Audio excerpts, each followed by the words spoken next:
Сайн байцгаана уу? Наран гараг гэдэг миний YouTube channelд тавтай морилно.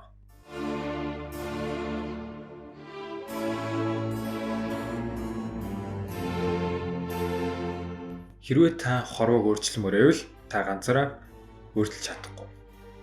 Та гэхдээ өөрийгөө өөрчилж чадна. Хэрвээ та энэ хорвоог сайжруулж энэ дэлхийг хөгжүүлмээр байвал та ганцаараа чадахгүй. Гэхдээ та өөрийгөө өөрчилж өөрийгөө сайжруулж чадна. Та өөрийгөө өөрчилж, өөрийгөө сайжруулж байна гэдэг чинь та энэ дэлхийг хөгжүүлж, энэ дэлхийг сайжруулдаг гэсэн үг. Та энэ хорвоог өөрчлөхийг хүсч ивэл, нөлөөтэй байхыг хүсч ивэл та өөрөөсөө л эхлэх ёстой. Хүн өөрөөсөө эхлвэл ойр хавийн хүмүүс, найзуудтай, хайртай хүмүүстэй нөлөө болж чадна. Таны ойр хавийн хүмүүс, таны найзууд, хайртай хүмүүс чинь хотгондоо нөлөө болж чадна. Таны хотхон хороодоо нөлөө болж чадна. Таны хороо таны дүүрэгтээ нөлөө болж чадна. Таны дүүрэг таны хоттой нөлөө болж чадна. Таны хот таны улсад нөлөө болж чадна. Таны улс энэ дэлхий даяар нөлөө болж чадна. Бүх том өөрчлөлт, амжилт, өөрчлөлт нөлөөнүүд нэгэн жижигхэн зүйлээс эхэлсэн байдаг юм.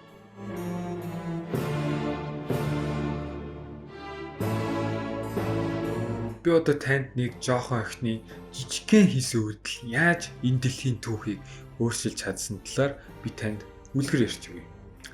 За 55 онд Америкт Монтгомери, Алабамад нэг 15 та жоохон охин байжээ. Claudette Colvin гэдэг эмэгтэй хүүхэд байж. Энэ охин нэгэн өдөр, энгийн өдөр найзуудтайгаа суугаал хоорондоо ярилцаал инээлдээ явж итэл нэг цагаан эмэгтэй нэг буудлын дээр автобус дотроо орж ирэв. Тэгээд тэр цагаан эмэгтэй хүн хурж ирээд өөрийг нь болон найзуудыг нь хойшоо суу гэж хэлв. Энэ цаг үед бол segregation буюу тусгаарлалт бүр хуулиар зөвшөөрсөн, хуулиар зөв гэж боддог байсан зүйл байсан юм.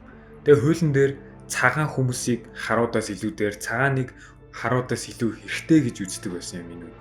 Тэгээд хэрвээ хар хүн автобусанд сууж идэл цагаан хүн хурж ирвэл хар хүн босоод суудлаа өгөх ёстой гэдэг тийм хууль байжээ тэр үед. Тэгээд тэр цагаан эмэгтэй хүн ба жолооч нь автобусны жолооч нь Claudette дээр очиод за босцгоо гингүүд нөгөө Claudette чинь бити даавар гэж хэлжээ. Тэгээд суудалтаа үлдсэн байж. Claudette маш их зөриг гаргаж байрнаас хөдлөөгөө ба энэ нь бас хууль зөрчилт байсан юм. Тэгээд цагтаа нэрээ Claudette-ийг баривчилжээ. Гэтэ түүхэн ингэж дуусаагүй.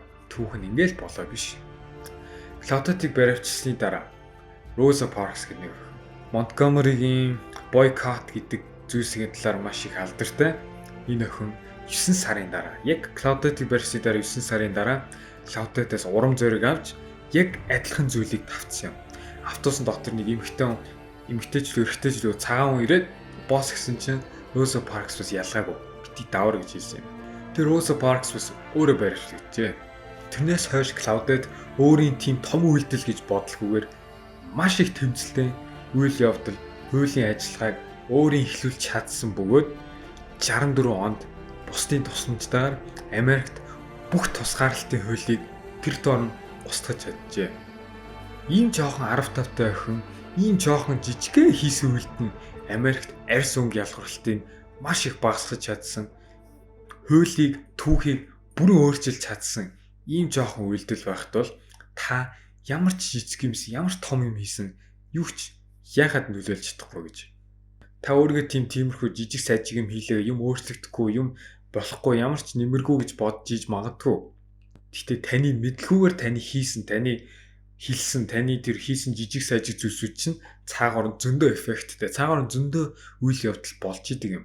Одоо жишээ нь та нэг хүнтэй гадуур таарад хэр жижигхэн үйлдэл ч гэсэн маш сайхан айш гаргаад, сайхан сэтгэл гараад, илдэг байгаад маш kind байлаа. Таны хувьд бол маш жижигхэн үйлдэл те, ямар ч энерги зарцуулаад авахгүй зүгээр л сайхан сэтгэл гаргасан. Гэтэ тэр хүн дараагийн хүн дээр очиод бас нэг танилцсан хүн дээр очиод бас сайхан сэтгэл гаргаад. Тэгээд тэр хүн дараагийн хүн дээр очиод сайхан сэтгэл илдэг сэтгэл гаргалаа. Тэгээд тэр хүн дараагийнх дээр очиод тэр хүн дараагийнх дээр очиод ингээд дамжуулаад явж байна.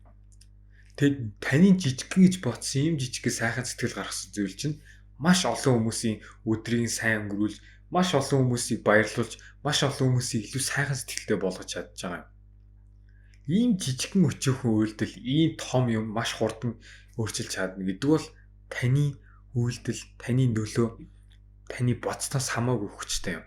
таны тэр жижиг сайжиг ямар ч нөлөө гэж бодож исэн, ямар ч тийм том биш, ямар ч тийм өөрчлөлт гарахгүй гэж бодож исэн зүйлсүүдээс хамгийн том өөрчлөлт, хамгийн том зүйлс, хамгийн том нөлөөнүүд нь гарч идэг юм.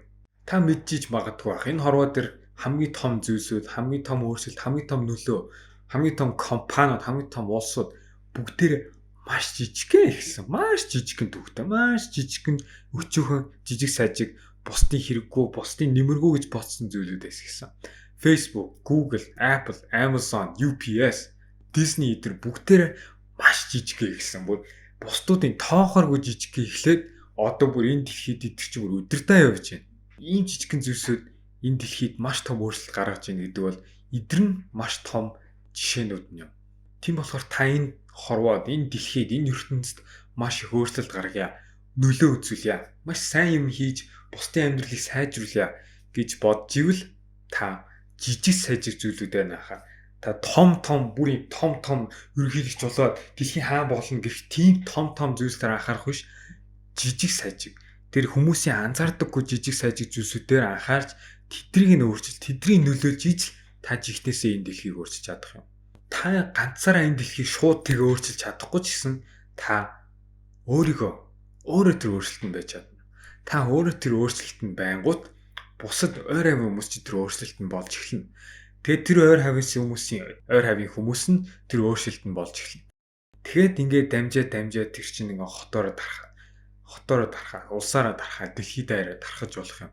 Та өөрөө тэр бусдад хүсээд өөрийнхөө бусдыг хармаар байгаа, бусдын өөрчлөлмөр байгаа энэ дэлхийд нөлөө гаргамаар байгаа зүйлсүүдийг та өөрөө тэр өөрчлөлтөнд, та өөрөө тэр нөлөөнд байж чадчих, та бусдад жихнээсээ тийм нөлөө гаргаж энэ дэлхийг өөрчилж, энэ хорвоог өөрчилж энэ дэлхийд маш том нөлөө гаргаж чадна. Та жишээнд хүмүүсийг хог хайхаа болоосоо яагаад цонхороо шууд тамхины газар шидэд байгаа юм бэ? Хүмүүс хог зүү хайдаг болоосоо, хүмүүс хогоо зүү газартаа тавьдаг болоосоо гэж бодож байгаа мөртлөө өөрөө очиж хөдөө очсноо хогоо энэ тэнд хаяад өөрөө тамхи татчих ингээ яваад ивэл ямар юмных нь өөрчлөлт гарах вүлээ? Соёлтой замын хөдөлгөөнд оролцуулмаар байна. Тэгвэл та өөрөө эхлээд соёлтой замын хөдөлгөөнд оролцсон. Та монголчуудаа хогоо зүү хайж, хогоо зүв байранд хийлгмээр байна. Тэгвэл та өөрөө байн хогийн саунд хийж, өөрөө байн хог харангуйтай тэдрийг хогийн саунд хийж. Та бусдыг илүү найрсаг, илүү сайхан сэтгэлтэй болоосоо гэж хүсэж байна уу? Тэгвэл та өөрөө эхлээд бусдад илүү сайхан ханд, өөрөө эхлээд бусдад илүү илдэг, сайхан сэтгэлтэй хандж эхэл. Та бусдыг улам соёлтой байгаасаа гэж хүсэж байна уу? Тэгвэл та өөрөө эхэлж тэр соёлтой хүн байж эхэл. Та энэ дэлхийд өөрчлөлт гаргаж, энэ дэлхийг хөгжүүлж, энэ дэлхийг сайжруулмаар байна уу? Та тэгвэл өөрөө тэр сайжралт нь бол, өөрөө тэр хөгжилт нь, өөрөө тэр нөлөө нь болж ижил итэр чинь бэлэх юм. Та хүсэж байгаа, та болгомоор байгаа зүйлсүүдээ өөрөө тэр өөрчлөлт нь бай. Өөрөө тэр зүйл нь байж иж итэр чинь жинхэнэ бэлэгдэж та жигтээсээ энэ дэлхийг өөрчилж чадах юм. Та одоо жишээ нь хогоо хайдаг болчихвол, хог хаях тусам хог хаяас шууд тэр доор нь хайдаг болчихвол ойр хавийн хүмүүс чинь тэрийг дуурайгаад эхэлнэ. Тэр ойр хавийн хүмүүс нь дуурайж эхэлнэ. Тэр ойр хавийн хүмүүс нь ингээд тархасаргаад нэг жижигхэн үйлдэлээс, нэг жижигхэн хийдэг зуршлаас ч юм болоод одоо жишээ Монгол даяараа хог хаяхаа болдог байж болох юм. Таны үйлс, таны хийдэг зүйлс, таны хилдэг зүйлүүд, таны жижигхэн сайжиг гэж бодож байгаа зүйлүүд чинь таны бодсноос илүү хүчтэй, хамаагүй их нөлөөтэй. Бүх зүйл, бүх өөрчлөлт, бүх том нөлөө, бүх сайн хөгжил, бүх сайжруулалт гэх мэт таны ба миний хийсэн жижиг зүйлсүүдээс л эхэлдэг юм. Энэ том дарга нарын хийсэн үйлдэлүүдээс биш, том улсуудын том хууль муулаар болдог биш. Энэ дэлхийд жихэн өөрчлөлт гарч идэг юмнууд чинь таны ба миний хийсэн жижигхэн сайжиг өдөр тутмын хийж идэг өөрсдийнх нь тэр хийж идэг зүйлсүүдээс болдог юм. Та бусдад өөрчлөлт харж, дэлхийд өөрчлөлт харж, дэлхийг өөрчилж, энэ хорвоог өөрчилж, энэ дэлхийд сайн зүйл хиймээр байвал та хамгийн түрүүнд өөрөө л тэр өөрчлөлтөнд байж, өөрөө л тэр хөгжилтөнд байж, өөрөө тэр нөлөөнд байж ижил таны тэр хүсэж байгаа өөрчлөлт, таны хүсэж байгаа зүйлсүүд үнэн болох юм. Дэлхийг өөрчилмөрөөл өөрөөсөө л эхэл.